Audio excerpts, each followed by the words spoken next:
Okay, looks like we're live.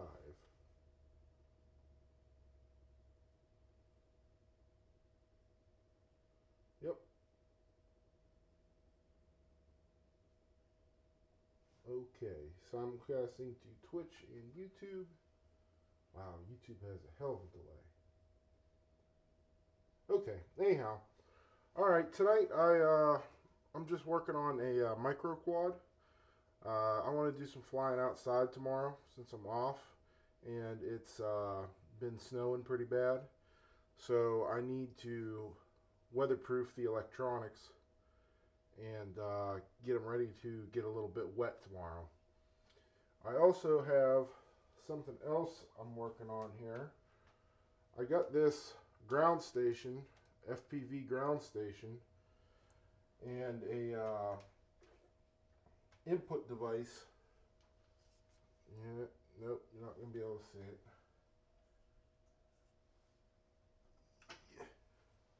An input device for analog video, because that's what that ground station outputs, is analog video into the goggles. So what I'm hoping I'm going to be able to do is actually live stream some flights. So we're going to probably be testing that out later tonight, just on the bench, just see if it works at all. And yeah, that's probably about it. Just a casual day.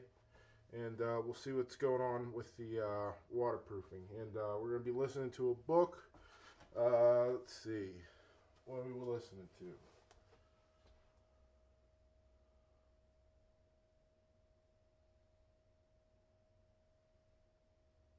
Come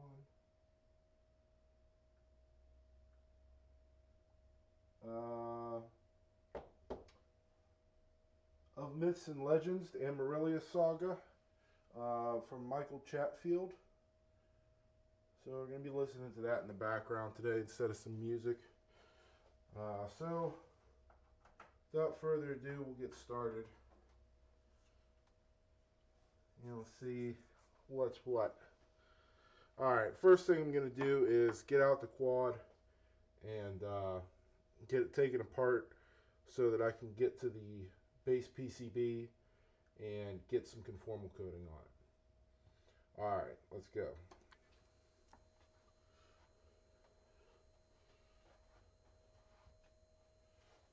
Attacks on those below. The Xalur tried to hit her with their ranged attacks, but her flying skills were no less than that of a dragon's. Let's see if we can now, pop out she wasn't chat. resting on Suzier and Duca's shoulders. Her size expanded from a house cat to that of a four-door car. Each of her attacks was more powerful than the last. As she killed or assisted others, her experience constantly rose, giving her more levels. Unlike the players or people of Emerilla, she couldn't assign her increase in stat points. They were automatically updated, meaning Susie didn't need to go into her stats and increase them. Lulu! Anna's yell cut through the sky. Lulu let out an Okay, angry now we call, even got the chat but popped seeing out. Anna carrying her mom, the fight went out of her. She turned, displaying her greatest speed as she followed Anna, Induka, and Susie back toward the castle. Lox didn't have time to look anymore, as he, Gurren, and Steve all stepped up to take the damage, fulfilling their role as tanks. Turn this down a little bit. The Grand Demon Lord pinned. They needed someone to get in heavy hits to start pulling the Grand Demon Lord's health down. We need mage support and DPS. So this is a We can hold the Demon Lord. beta We can't FPV. kill him. She burns so much soul energy. I forget what size it was. It's the bigger size. Lord Indus, we need your scouts. I got a little bit of flight time on it so far. You can see I got a little bit of dirt on the lens and such. We'll clean all that off. But we need to get to the PCB underneath this hood in the camera PCB. So get on that right now. And the canopy's cracked here, so I'm gonna just put on a new canopy. I already had this canopy laying around. What else we got? Old motor, don't need that. Magnetizer, of Lox's come in hilt handy. cutting into the Xaler's side. The wound started healing as soon as Lox's attack had passed. Steam rose off as the soul aura A couple of antennas that were sitting around that I decided to just bring down here. That worked its way into the Grand Demon Lord's body. They moved around the crater. The sound of their weapons rang out, each crushing hit that broke the ground or made the ears of those nearby ring. With a flickering movement, six of his people appeared. All of them wore loose and baggy clothing, as well as veils that covered their faces. Weapons were held in their hands, and there was not We'll need this for later. By looking at these people, one might think them as weak, but their movement speed was incredibly high. Blades on chains moved like live. This is the video umbilical for the goggles that I got. So whenever I go to fly this, I will have the input go from the ground station into a splitter, and then one end into the goggles and the other end into the stream capture device for the stream. That's the idea, at least. Kept on whittling down its health. It's nearing 75%, Gurren yelled out. Be ready for a legendary. The Grand Demon Lord fell to 70%, and still there was no sign of the legendary. Okay. Hit the Grand Demon Lord's war. Looks like we got some Phillips screws on here, some wee little tiny ones. So and making him stumble. Even at that, his wounds were healing. But thankfully, it wasn't instantaneous. these are small PB Swiss screwdrivers. Used the time to their advantage, dropping his health more than 15%. Coming up on 50%. Maybe he's not got a legendary ability, Gurren said, sounding unsure. 50% hit, and the Grand Demon Lord's soul aura climbed to new heights as his health bar started to quickly refill. A magical formation appeared around the Grand Demon Lord. Alright, just need a quick... Lox and Steve were unaffected, but Malsor and Indus's people were. It's a soul attack, Malsor grounded, fighting the attack with all of his willpower. Indus's people were brought to the ground, crying out in pain within the area of effect. Pull back and use your ranged, Lox yelled. Steve and Gurren jumped back 5 meters. Steve dropped his axe. The head embedded itself into the ground as his wrists glowed. Gurren and Lox's weapons fell away, dissipating into fog as they activated their wristbands, pushing them to full power. The Grand Demon Lord was still I'd probably super glue this back together. Rushed toward him. And I might, but not right now. Also returning some of his lost power. The trio didn't hesitate. From their hands, gray mana bolts appeared. The smoky balls came out so fast that they looked like solid streams. These attacks impacted the Grand Demon Lord as he tried to regenerate his abilities and reserves. The rate of his health returning decreased as their damaging attacks were faster than his regeneration. The Grand Demon Lord whirled out his warhammer. It glowed white with soul energy. His movement ended his So this thing's just using a monopole antenna, which is fine for a little thing like this. All of those within the area of effect. Gurren and Lox, within their Devastator armor, couldn't be touched. And Steve didn't have a sword, nor did he use nanites that powered the Xaler. So it had no effect on him either. The white light rushed out, becoming weaker as it was hit by the mana bolts. Lox brought his fist. I kind of wish I could change this angle of this camera mount, but it's just a piece of rubber. I can't really do anything with that. The Grand Demon Lord now smashed his hammer toward Gurren's attacks, advancing on him. The pressure from the attacks made it impossible for him to close the mere 10 meters quickly. So this is the video transmitter. It's got a little bit of a double-sided tape on it to hold it down, as well as the plug holds it on. So we're gonna have to get rid of this double-sided tape and put our own on. The full might of a god between their efforts. The Grand Demon Lord was completely suppressed as it tried to move. To get past the mana bolts holding it back, the power consumption was incredible, with runes across all 3 sets of armor lighting up to collect rampant mana.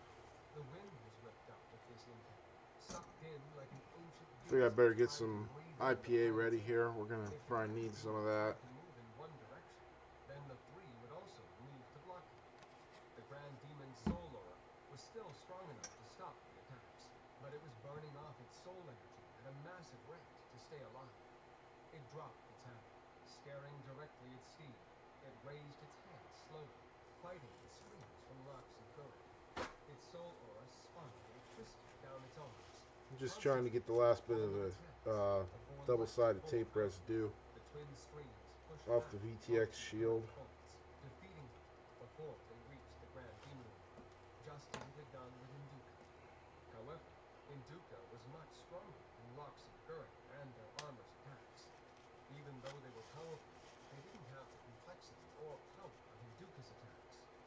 Steve, seeing the two dwarves being suppressed, altered his That's coat, good enough. pouring more and more of his mana into his arms as he stepped forward. The Grand Demon Lord laughed crazily, its soul aura taking on the attacks. Wipe off this lens a little It bit. looked as if its entire body was aflame with brilliant and powerful soul energy. Motes of light of all colors danced around in the soothing miasma of energy. Not again! Steve's voice boomed. He continued forward. Each step left a crater from the force of his attacks. The Grand Demon Lord's attacks pushed Lox and Gurren's attacks back farther. Fear started to form in Lox, but he clamped down on it. He could burn out this Grand Demon Lord's power. Then someone might be able to kill it. If he lost the armor, or even his life, it would have been worth it. He planted his feet firmly, thinking of Susie and Induka, who had been seriously injured to the point that they'd fallen from the sky, unconscious. Okay, so this is pretty much clean and ready to get conformal coating. I'm just going to set it off to the side now and do the rest of this stuff first. The magical coating. The attack raced back, and their wrists slammed into their chests. To get the most power to their attack, they had both stopped powering their mana barriers. They were thrown backward, craters in their chests. Lox saw all kinds of warning lights on his interface, as his armor was severely damaged. He looked over to see Steve cancel his ranged attack. His hand shot backward. His axe responded to him and flew into his grip. The Grand Demon Lord grasped his warhammer and swung it around at Steve, who brought his axe up and around, smashing into the oncoming warhammer. They had both imbued their power into Hey, their we seem to weapons. have a viewer here Steve's on was Twitch. covered in a dark miasma, while the Grand Demon How's Lord's it going? was covered in that soul aura once again. With the impact of their weapons, the dust at the wall that had been churned up by the trio's attacks was dispersed, showing the outside world. Runic lines across Steve's armor lit up with darkness as the two separated. Hammer and axe met again. So I'm just going to need to pull these motor connectors off. Everything they had. Steve burned his soul gem reserves, while the Grand Demon Lord Got to try to pull these on the connector rather than pulling on the wires, because you'll pull the wires right out of these. Sword of runes had been activated across his armor, repairing his See you later, viewer. and forearm, as well as his chest section. Lox knew that getting out of his armor around these two would only make him a hindrance to Steve. He focused on pouring as much power in getting his armor functional as he watched the two giants battle in the middle of that crater. Xalur were now moving into the area as the Grand Demon Lord's legendary soul domain had worn off. The legendary ability didn't care whether those within it were allies or not. They would consume all. Malsor regained his feet as people tried to charge into the crater. Malsor let out a roar that shook the very heavens as his body grew at an alarming speed, revealing his dragon form. In the eyes of Malsor, once he was in dragon form, these low-level Xalur weren't much of a problem. We have a breach in the southeastern wall. The Grand Demon Lord there has made it through. There we go. Someone called out. Around the crater, black flames rose to 10 feet in height, burning all of those who were less than 10 meters away. Some were simply turned to ash in the face of the attack. From these flames, Darklings stepped out. 400 Darklings looked upon the Xalur, amassing their numbers. Malsor looked down upon them like a now our making his judgment. The flames surged Our outward control for board 40 and meters in the every direction, killing ESCs tens are of Zalur. disconnected. As they were recovering from the sudden attack, the darklings that had advanced in those flames brought forth from the abyss itself, descended upon the Zalur ranks. In the early morning darkness, the darklings were in their element, moving through shadows as easily as one might walk. The Zalur used soul energy, Just gotta which pull was this highly apart. effective against the darklings. But So they this were is the within ESC Terra module. Alliance's walls. They were being cut down by ranged defenders as well as melee types. The And eastern this side is of the the castle was in flight controller chaos. module. The eastern gate was It has a still little open, arrow and Zalur were coming in, here but at a on it much to lower indicate rate which than way is before. forward. Outside the So I'll need to northeastern wall, remember that whenever we Dia, put it back together, Druid, and to Dave make sure that were we're fighting against facing the forward. Zalur, and the southeastern wall had been breached. Locks looked So, to Steve going and to the take a Grand little bit of Demon IPA as and his clean teeth off this clashed board, with each get it other. ready for Locks moved his legs to prop himself up and try to get conformal up. coating. All around him, people were yelling out their roaring cries as they clashed with the Zalur and those of the Terra Alliance. Indus and his people rose to their feet as well, anger in their eyes. Locks watched as they rushed forward. Their chained blades darted outward as they seemed to dance with their weapons. They flowed through attacks, looking exotic and beautiful, even as their blades struck the Demon Lord's vital areas. The Grand Demon Lord's wounds healed at a slower rate, but they were still sealing up. Steve, however, did not have the fighting experience or power reserves of the Grand Demon Lord. His armor was scratched, dented, and open in several areas. So it His still body smells like underneath alcohol was pretty exposed, hard. I'm going to with some probably heat attacks this cutting up open his soul gem a little pouch bit out. Still, to make these sure everything's titans dry clashed before I with actually them. put the conformal Only coating now, on. in Indus's man, was Steve But I just want to make sure that there's really nothing on the board Locks couldn't help before I but feel start. his heart moved as he conjured new hands and a sword and shield for his armor. It wouldn't be as strong as if they were real, but they would function. On your right, Locks yelled, rushing forward to support Steve, who was quickly weakening under the Zalur Grand Demon's attacks. What took you so long? Steve said, trying to hide his happiness. Thought you could handle it. Gurren stepped up to Steve's left side. The three of them stood side by side to hold back the Zalur Grand Demon Lord. Knock off some of this. For me. The Grand Demon Lord hacked at all three of them. Steve blocked the attack. Locks and Gurren darted forward, their blades piercing the sides of the Grand Demon Lord. He coughed blood and retreated a meter or so. Several chained daggers came from behind and sliced open his back, making him stagger forward. He let out a bellow of pain, just blocking Gurren's attack in time, and brought his Get some of warhammer this grass across stuff to hit Steve in the side. Locks off of the interposed frame. himself against the warhammer. It's not really hurting His anything, but shield it's shattered, and he was tossed sideways. But Steve ugly and I didn't can let get the it off, so opportunity why not? pass by. His hand, covered in mana, punched the Zalur Grand Demon in the side, which pushed him back 2 steps as he tried to defend against Gurren's attack. He was thrown back while Steve turned, gaining momentum with his axe, and smashed up against the Grand Demon Lord, who was just able to stop the attack. Lux rolled over, conjuring a new hand to grab the ground as he threw himself forward. The runes on his body made him fly as he came across and behind the Grand Demon Lord, cutting his calves. Steve and the Grand Demon Lord's attacks were broken off. The Grand Demon Lord let himself drop, barely missing Steve's axe that swung over his head. He came upward from the ground. So I'm questioning myself, should I bother taking off this, and sent him back 5 meters. He made to attack taking out the Steve radio again, here as and putting chained conformal daggers coating on went that? through Normally his I would say yes, He but it's smashed them covered away up pretty with his well. warhammer as Gurren stepped up in front of him, cutting I down think it'd with probably his be sword. okay The unless Grand it Demon went Lord's directly defense underwater. was strong enough to break the conjured sword. Gurren jumped And even back then, out of because the it's range low of the voltage, warhammer. it still wouldn't even The hurt it. Grand Demon Lord cut out with his warhammer, and a soul gem light filled the air. The light spread outward and smashed against Gurren's hips. His mana barrier was active, so there wasn't any damage to his armor, but it sent him tumbling away. Steve, who'd recovered from being hit back, the armor around his chest dented inward from the warhammer's impact, now ran forward. Alright, I'm gonna leave it alone. If I have a problem with it, then Came on a right angle. that sucks, but With the two of hopefully I them, won't. they were able to pin the Grand Demon Lord in place. They were evenly matched. Steve and Lox had both burned so much power that they were no longer able to show off their strongest abilities. Likewise, the Grand Demon Lord had burned through his soul power.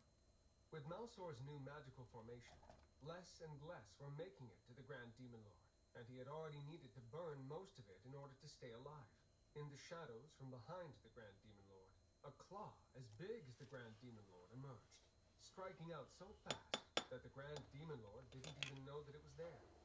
The claw pierced through the Grand Demon Lord's back and exited his front.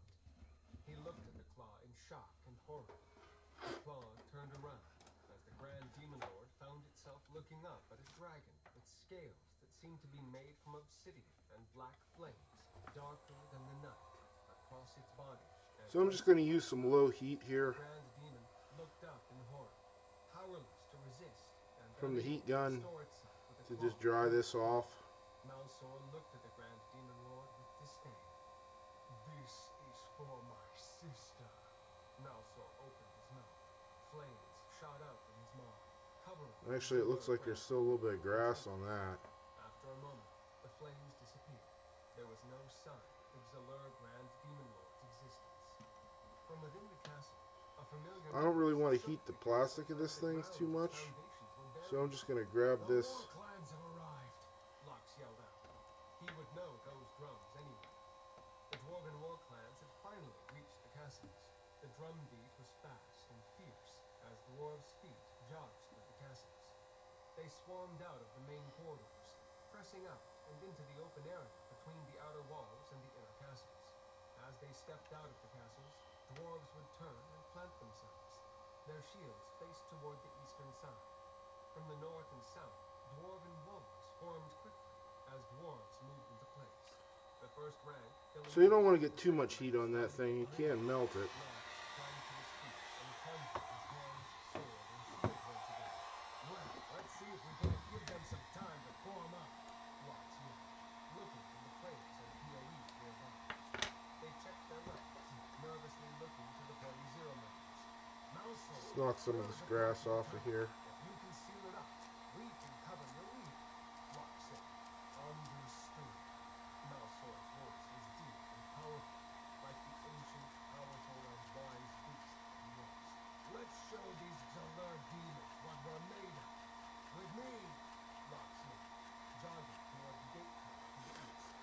Malsor unleashed So this is a little bit stiffer of a brush so that I can kind of push on things a little bit harder than I can with, this, just this little paintbrush. Only to find themselves alive, but without Kind of scrub on it a little bit harder.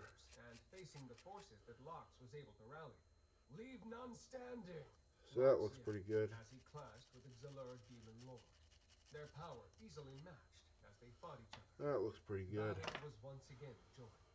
The others cleared the path for Malsor, who was breathing down. So this is what I use for his way. whatever the hell I'm doing here. Conformal coating for water protection. It's Dow Corning 1-2577 conformal coating. This is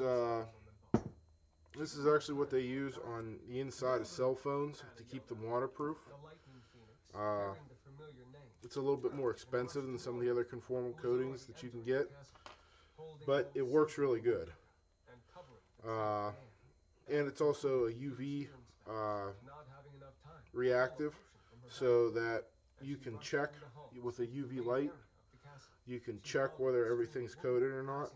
Like right now, you can see I'm shining this light on here, and it's really not that, you can't really see it very well. You'll see here in a minute here when I put the conformal coating on, how much that just lights up. Anna pulled out health potions, pouring them on Induka's wounds and pouring it down Susie's throat. Susie only had blood on her mouth, but Anna could tell that her vitality was... So I don't have to worry about this IPA doing anything to this conformal coating. The thinner for this is like xylene, which doesn't have anything to do with IPA. Put his hands on Induka. Healing light came from his hands, even as he talked. She needs to get to So all they gotta do is just You The gotta healer keep it said off the to the connectors, bearers but you can behind him. just kind of Without hesitating, dab it on, they brush it picked up on. Induca and moved for the The reason I underground dab it tunnel on that is it would gets take down Brandon into and the Induca right to the components a little bit Stoneriders' better tower and the than just hospital brushing it right over the within. top. You can get like a little air bubble. Looks like a soul attack to me. Take her to the shamans, the healer said after touching Susie's head. Another set of bearers whisked her away as well. Anna followed Induca. Susie would win her fight or come back again. She would lose some levels, but that would be it. If something happened to Induca, she could truly die. Anna followed the bearers to the underground stations. Her identity was confirmed before she was allowed to pass. When they found out that Amarillia was real, Dwayne and Jules had enforced rules on the activities within Terra.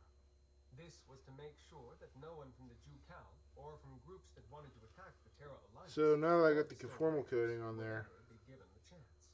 you can Such as see allowing wounded into the you can hospital, see how much keeping brighter them in you can. secured zones, Whenever I compared hit to the this with the Stone UV, Raiders and vetted you personnel. could actually see They where slept the on hot coating is. all around, Make sure you there was don't miss non-stop anything. movement, with capsules constantly on the move, some arriving while others were leaving.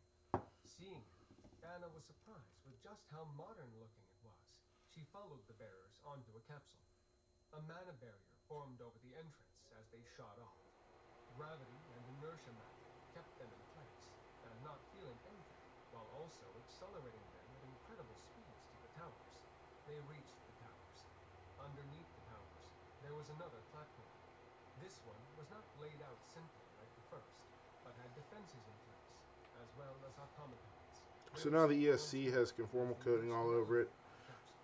This stuff takes about half an hour to tack dry and 72 hours for a full cure, but I found that 24 hours a day is usually more than enough. The capsule's barrier disappeared as the bearers walked out. A door opened beside the capsule as they walked out of the capsule and into the hospital. Stage 1, soul energy attack, one of the bearers yelled out at the waiting people facing the doors. Room E73, one called out. The bearers Make sure you rushed get down the hall to underneath the Induca. wires as The well. structure underneath her had magical coating that was constantly healing her and trying to keep her stable and transported. They passed wards filled with all manner of wounded. People from castles all over Amarillo were transported to this hospital. The bearers entered the ward for E73 as a healer nearby rushed over. A team followed them. Stage 1 Xelur soul energy attack, the bearer repeated. What kind of Xelur was it? The healer asked. Grand Demon Lord. His spell was too powerful. Broke through hers and hit her, Anna said. Looks like she was able to blunt the power of the spell. Instead of hitting her right in the chest, she broke the beam and it hit most of her body. Thankfully, she directed it downward, the healer said grimly. Anna felt lost as she looked at her friend, barely holding on to life. Immediately start healing. Focus on the head. Be ready with ventilation. We're going to need a grand healing potion bath, the healer called out. One of the group ran away to carry out their orders, while the healer... Oh, that was a little bit of a screw up. I forgot about these connectors, so I just painted over top of them. I don't think it's really going to matter, because once this stuff gets a little bit dry, you can actually just peel it off. So I'll just wait till it's a little bit dry and then peel it off those pins. Like a large bathtub made from straight lines. Along the sides of the bathtub and inside it, there were runic lines. The base of the bathtub was made of soul gem, connected directly into the floor. The bearers looked at Induca, unsure how to get her from the cart they put her on to the bathtub. The healers moved out of the way, moving to the bathtub to receive her. Most of Induca's legs were gone, and from below the neck, she was in a terrible state. With a wave of her hand, Anna lifted Induca off the stretcher and cart, over the healer, and into the bathtub. So we're going to try not to get it on these pins on this side. Induca let out a rasping and terrible breath. The healers placed their hands on Induca's head. Set her bones and have her prepped for healing, the lead healer said, still concentrating on Induca's head. The bearers left to help move more people as the group of healers examined Induca's body, putting her bones back in place and healing them enough to hold their position. Their focus then moved on to her vital organs. The person who had been sent off to the side of the room was now carrying massive potion jugs, Stamina potion. Good idea, the lead healer said. How are we with the lower body wounds? There are a lot of them, but we need to get those organs healed fast, one of the healers working on the lower body said. Do it, the lead healer said. The one with the jugs poured the stamina potion into the bathtub. A vitality started to spread through Induka's body as she took in the stamina potion throughout her body. The person with the healing potion handed out cups of the potion to the healers, who guided it into different areas for the maximum effect. Anna could only stand there and watch, helpless, as the healers worked tirelessly to bring Induka back from the edge. Dia, Dave, and Jung Lee saw Induka in the sky as she had been fighting the Grand Demon Lord, but they shot over the outer walls, unable to see her anymore as they locked onto their own target, the Grand Demon Lord, who had first attacked. So I'm going to take a little bit of this conformal coating and just kind of shove it into this receiver slot down here. That way, I'll have a little bit more protection than nothing. Instead of his normal sitting, now Jaconi stood. His hand, instead of dropping, was upright and ready, as if becoming serious. Across Jaconi's body, power fluctuated, as Jung Lee felt the spirits imbued within the sword where Jaconi resided stir. The Grand Demon, so that's basically it. upon seeing them, charged forward. His body Give that a little bit of time, and Jung Lee walked ahead. that should work. That should be all you need to keep that from shorting out if it lands in water. Shining in front of him. The Grand Demon Lord's forward momentum was halted as he was smacked with the sword-like formed of gray mana. It left a deep cut in his body. His soul aura trembled.